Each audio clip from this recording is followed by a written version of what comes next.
Rodrigo Nhonho Botafogo Maia está dando botes com o bumbum por causa da visita do secretário de Estado norte-americano, o Mike Pompeo, ao Brasil. Aliás, não é só Nhonho, viu? Nós temos aí outros parlamentares lacradores, ex-chanceleres e a extrema imprensa achando essa visita um absurdes, manes. Nesse vídeo eu vou falar sobre Mike Pompeo no Brasil, a repercussão da lacrosfera que não gostou nem um pouco e vamos também relembrar o passado de alguns desses personagens, porque afinal de contas, recordar é viver. Mas também vou dar aquela contextualizada marota sobre o processo de seleção para trainee do Magazine Luiza, que resolveu adotar um critério extremamente racista, classificando as pessoas de acordo com a cor da pele. E também farei um breve comentário sobre a atleta lacradora que, patrocinada pelo Brasil, resolveu bostejar no microfone em rede nacional.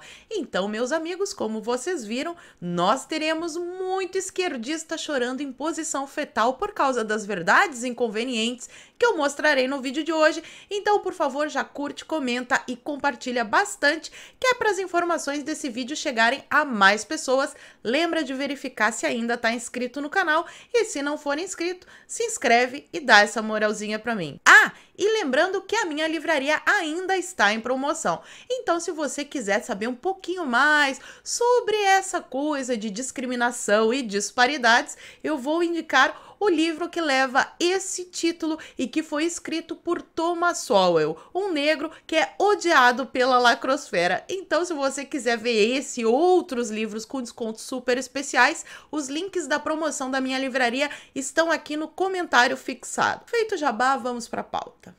O secretário de Estado norte-americano Mike Pompeo pôs os seus pés em terras tupiniquins e a lacrosfera saiu soltando morteiros anais pela internet. Quem não perdeu a oportunidade de passar vergonha foi o presidente da Câmara dos Deputados, o nosso querido Rodrigo Nhonho Botafogo Maia, que resolveu emitir uma nota oficial. Vamos dar uma olhada nessa pérola. A visita do secretário de Estado dos Estados Unidos, Mike Pompeo, nessa sexta-feira às instalações da Operação Acolhida em Roraima, junto à fronteira com a Venezuela, no momento em que faltam apenas 46 dias para a eleição presidencial norte-americana, não condiz com a boa prática diplomática internacional e afronta as tradições de autonomia e altivez de nossas políticas externa e de defesa. Como presidente da Câmara dos Deputados, vejo-me na obrigação de reiterar o disposto no artigo 4º da Constituição Federal, em que são listados os princípios pelos quais o Brasil deve orientar suas relações internacionais. Em especial, cumpre ressaltar os princípios da independência nacional, autodeterminação dos povos, não intervenção e defesa da paz. Patrono da diplomacia brasileira, o Barão do Rio Branco deixou-nos um legado de estabilidade em nossas fronteiras e do convívio pacífico e respeitoso com nossos vizinhos na América do Sul. Semelhante herança deve ser preservada com zelo e atenção, uma vez que constitui um dos pilares da soberania nacional e verdadeiro esteio de nossa política de defesa. O senhor Rodrigo Nhonho Botafogo Maia, eu acho que o senhor esqueceu de falar alguns incisos que também estão lá no artigo 4º da Constituição. E como eu estou aqui para ajudar o senhor, vou ler o que ficou faltando na sua nota. Ficou faltando o inciso 2, prevalência dos direitos humanos. O inciso 7, solução pacífica dos conflitos. Inciso 8, repúdio ao terrorismo e ao racismo. O inciso 9, cooperação entre os povos para o progresso da humanidade. E o inciso 10, concessão de asilo político.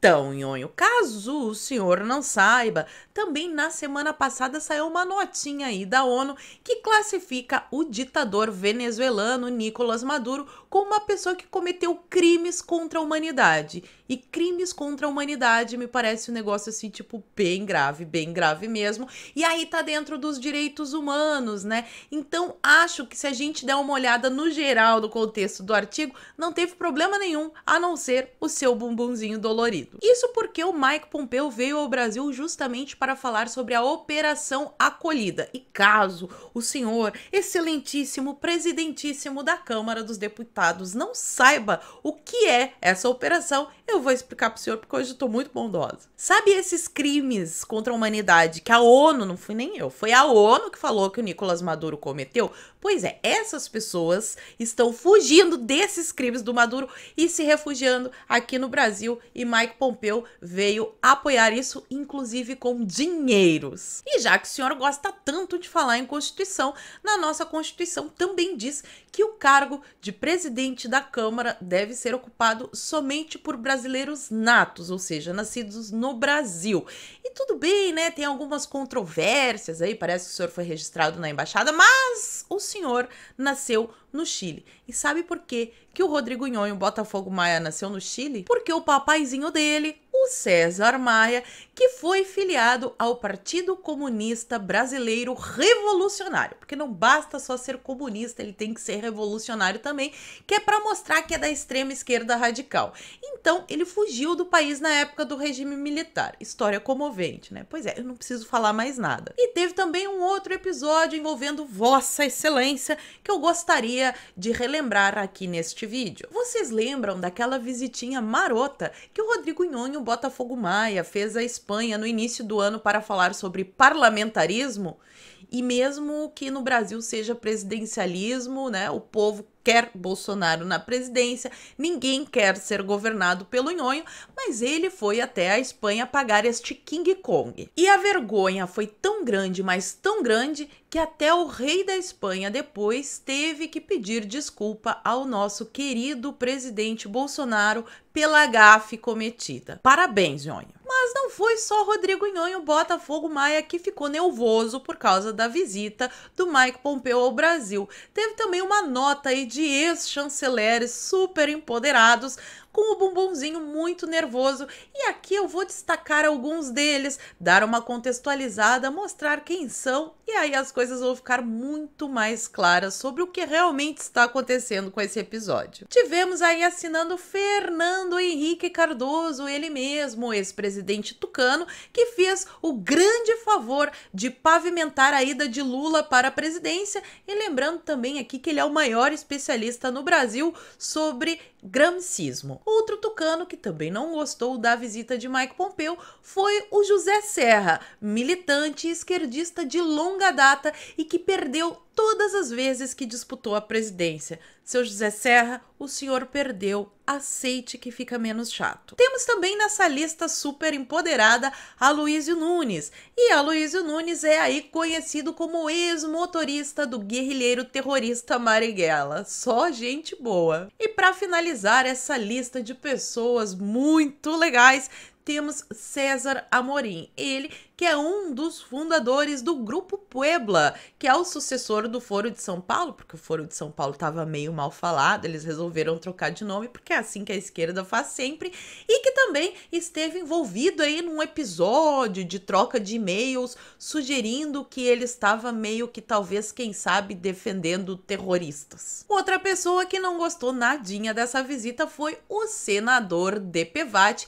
que está desesperado aí coletando assinaturas para apoiar a sua nota de repúdio. Pelo amor de Deus, essa gente não tem um amigo para avisar que eles estão passando vergonha? Engraçado que quando o Evo Morales veio aqui visitar o Brasil, ninguém falou nada. Aliás, eles até aplaudiram, acharam muito lindo, né? Afinal de contas, ele é uma pessoa muito empoderada e agora tá saindo algumas denúncias desse negócio que vocês estão lendo aí na tela e que eu não posso falar por causa das regras democráticas da plataforma, mas já deu para entender o tipinho de pessoa que esse grupinho apoia. E quando Nicolás Maduro, esse mesmo que a ONU disse, não fui eu que disse, foi a ONU, que cometeu crimes contra a humanidade, visitou aqui o Brasil e disse que Lula era como um paizinho para ele, ou então quando ele se posicionou contra o impeachment da Marmotosa, ou quando ele comemorou a libertação do Lula, nem um pio sobre soberania nacional. Que coisa.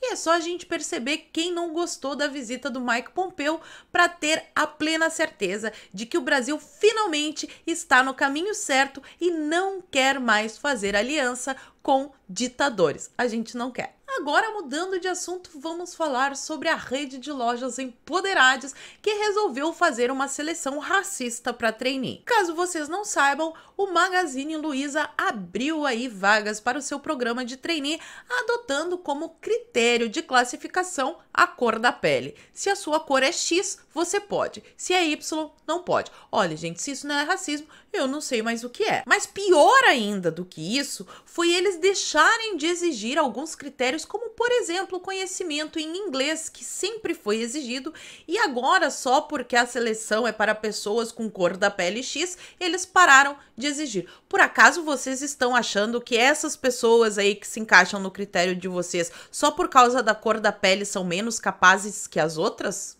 Estranho. Mas olhando o histórico da dona Luiza Trajano, que é a proprietária da rede de lojas Magazine Luiza, as coisas começam a ficar mais claras. Caso vocês não saibam, ela é amigona da Dilma Rousseff e já apareceu várias vezes aí na mídia defendendo os governos lulopetistas. E é como eu sempre digo aqui no canal para vocês, meus amiguinhos, quem defende a esquerda ou é muito burro ou tá levando algum tipo de vantagem. Mas não falha uma única vez. E para comprovar isso, eu vou ler uma sequência e uma seleção de matérias que eu fiz que envolvem a galera lulopetista e a dona do Magazine Luiza. Dona do Magazine Luiza é chamada para novo ministério. Então eles até iam criar um novo ministério para ela, só que ela não aceitou o convite. Isso foi em 2011. Em 2015, Dilma Rousseff coloca dona da rede Magazine Luiza na presidência do Conselho Público Olímpico. Olha só que legal. O nome da empresária paulista Luiza Trajano, que já foi quase ministra em 2013, foi anunciado em evento no Parque Maria Lenk. E aí, quando a gente vai lá no site do BNDES, a gente acha isso aqui. Olha que legal. BNDES aprova financiamento de 30 milhões de reais para o Magazine Luiza. E depois, em agosto do mesmo ano, teve uma aprovação de um financiamento de mais de 50 milhões de reais para a mesma rede de lojas. Acho que já deu para entender, né? Talvez ela esteja com saudade do tempo em que os seus amiguinhos estavam no poder e o BNDES fazia chuva de dinheiro para os amigos. Mas agora o Bolsonaro está na presidência e parece que a fonte dessa galera secou e aí a gente começa a entender a revolta desse pessoal. Agora, uma coisinha que eu fiquei pensando aqui é que imaginem vocês se a tal Magazine Luiza tivesse feito alguma coisa que desagradasse a militância lacradora. Eu imagino que no dia seguinte, na porta das lojas da rede, teria aquelas manifestações circenses que a esquerda gosta de fazer. E pensando mais um pouquinho, às vezes eu chego à conclusão que o movimento conservador ainda precisa aprender muito sobre guerra política, observando seus adversários. Fica a dica. E para finalizar o vídeo de hoje, temos lacração no esporte também. Pois é, o Brasil não é para amadores definitivamente. Jogadora de vôlei de praia grita fora Bolsonaro em entrevista ao vivo. Carol Solberg conquistou o bronze ao lado de Thalita, mas acabou sobrando para o presidente. Jogadora e família são contra o governo. Olha, não que eu seja contra o direito da pessoa gritar fora Bolsonaro. Eu acho que todo mundo deve ter o direito de ser idiota e passar vergonha. Mas quando a pessoa ganha palco e tem patrocínio de uma empresa pública, como é o caso do Banco do Brasil, porque caso ela não saiba, né, o Banco do Brasil é meu, é seu, é nosso, então é o dinheiro de todos nós que está patrocinando a lacradora em questão. Aí a coisa muda de figura. Ficar escrachando o presidente que foi eleito pelos seus patrocinadores Não é legal, mas não é nem um pouquinho legal. E na minha humilde opinião, ela deveria, no mínimo, perder o patrocínio para entender que quem lacra não lucra. Ou então, ela pode parar de ficar querendo lacrar quando estiver representando uma empresa pública e deixar para fazer isso na sua vida privada, nas suas redes sociais, mas não quando estiver ali com o uniforme do Banco do Brasil. E por hoje era só isso mesmo, pessoal. Até a próxima. Fui!